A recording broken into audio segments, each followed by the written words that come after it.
అనుకున్నదొక్కటి అయినదొక్కటి, బోల్తా పడ్డానులే బుల్బుల్ పెట్ట. Welcome to జయలమ్మ Telugu vlogs అండి. అందరూ ఎలా ఉన్నారు? నేను అయితే చాలా బాగున్నాను, మీరు కూడా బాగున్నారని అనుకుంటున్నాను. యాక్చువల్ గా ఇది సండే రోజు నేను షూట్ చేశాను అనమాట. లేవడం కూడా అసలు సండే నేను మాక్సిమం 8-8:30గా లేస్తాను, మీ అందరికీ తెలుసు.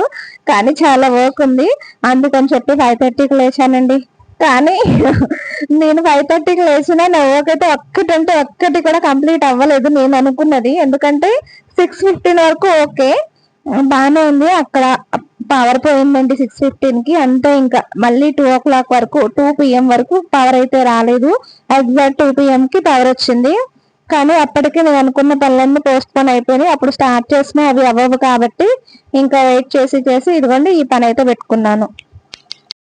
యాక్చువల్ గా నేనైతే ఈరోజు మీల్ ప్రిప్స్ చేద్దాం అనుకున్నానండి. అసలు ఇంట్లో అయితే అల్లం వెల్లుల్లి పేస్ట్ కూడా లేదండి, అన్నీ అయిపోయినాయి. ఇంకా అవన్నీ రెడీ చేసుకుందామని చెప్పి ఎర్లీగా లేచాను. అవన్నీ చేయాలి అంటే మిక్సీ ఉండాలి, గ్రైండర్ ఉండాలి, మెయిన్ గా పవర్ ఉండాలి, అదే లేదు. సో నేను అనుకున్నవన్నీ పోస్ట్ పోన్ అయిపోయినాయి. సో అందుకని అవి ఆపేసి ఇదిగోండి ఇంకా ఈ బిందెలు అయితే పెట్టుకున్నాను. బియ్యం డ్రమ్ అనమాట. యాక్చువల్ గా మన బియ్యం కట్ట తెచ్చారు, నేను చూపించాను కదా, అదైతే అక్కడే పెట్టుంది. డ్రమ్ కూడా కడగాలని అనుకున్నాను. సో ఇంకా పవర్ అయితే అలా లేదు కదా, పవర్ లేకుండా మనం చేసుకునే పనులైనా అవుతాయేమో అని చెప్పి ఇంక ఇవైతే స్టార్ట్ చేశాను. 2 నీళ్ల బిందెలు బియ్యం డ్రమ్ము అయితే శుభ్రంగా కడిగేసుకున్నాను.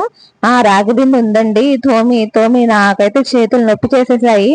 అసలు చాలా రోజులు అయిపోయిందండి, నేనే నెగ్లెక్ట్ చేశాను. ఎంత లేట్ అయితే అంత నాకే నొప్పి కదా, బాగా తెలిసింది ఆ పెయిన్ నాకు. చివరికి ఇలా వచ్చిందనమాట, ఇంత మాత్రం వచ్చింది. మా అమ్మ అయితే ఇంకా బాగా తోముతుంది, మనకి ఇదే చాలా ఎక్కువ, ఇంతకు మించి ఇంకా అంటే కష్టం. నా చేతులు అరిగిపోతే తప్ప బిందె మాత్రం తెల్లగా అవ్వదు నాకైతే. ఇంకా ఆ తర్వాత నేను ఈ వీక్ లో ఫెస్టివల్స్ కి వాటికి కట్టుకున్నాను కదండి శారీస్, అవి కూడా వాష్ చేసేద్దాము. మిషన్ లో వేయనండి, ఇవన్నీ న్యూ శారీస్ కదా, హ్యాండ్ వాష్ చేస్తాను.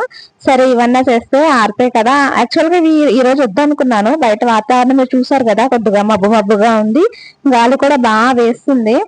అందుకని చెప్పి ఇంక ఆపేద్దాం అనుకున్నాను. కానీ ఇంకా పనేమీ లేదు, లేచాను కదా, సరే చేసేద్దాము, ఆరకపోతే అప్పుడు చూద్దాంలే, తర్వాత కంఫర్ట్ లో పెడదాము అనేసి ఇంకా స్టార్ట్ చేశాను. ఇంక ఇవి కూడా వాష్ చేసేసానండి. వాష్ చేసేసి పైన ఆరేసి వచ్చి ఇంకా వంట పని కూడా స్టార్ట్ చేశాను, కానీ పవర్ అయితే రాలేదండి. అసలు బయట అయితే ఫుల్ గా చల్లటి గాలి ఎంత బాగా వీస్తుందోనండి, మీకు కూడా కనిపిస్తూనే ఉంటుంది నా డ్రెస్ ఎంత బాగా మూవ్ అవుతుందో. అసలు చాలా బాగా అనిపించింది బయట వెదర్ అయితే. ఈ రోజు నాకు చాలా హ్యాపీగా అనిపించింది. అంటే రోజు అయితే ఎండగా ఉంటుంది, అసలు వర్షం పడినా కూడా సఫకేటింగ్ గా ఉంటుంది. అసలు పని లేని మంగమ్మ పిల్లితల దొరికిందని చెప్పి సామెత ఉంది కదండి, అలాగా పనేమీ లేదని చెప్పి బట్టలు అయితే వాష్ చేస్తున్నాను.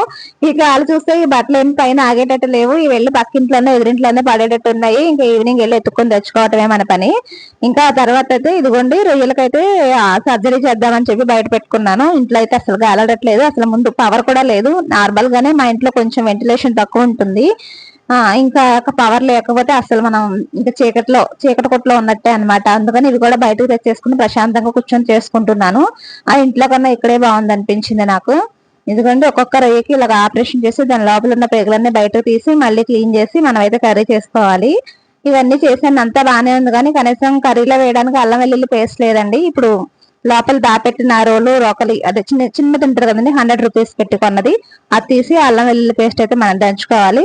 ఆ వర్క్ అయితే నేను మా పాప చెప్పేశాను, తనైతే చేస్తుంది.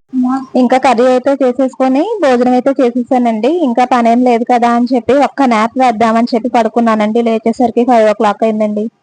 ఇంకా అప్పుడు గబగబా నా శారీస్ గుర్తొచ్చి పైకి వెళ్ళాను.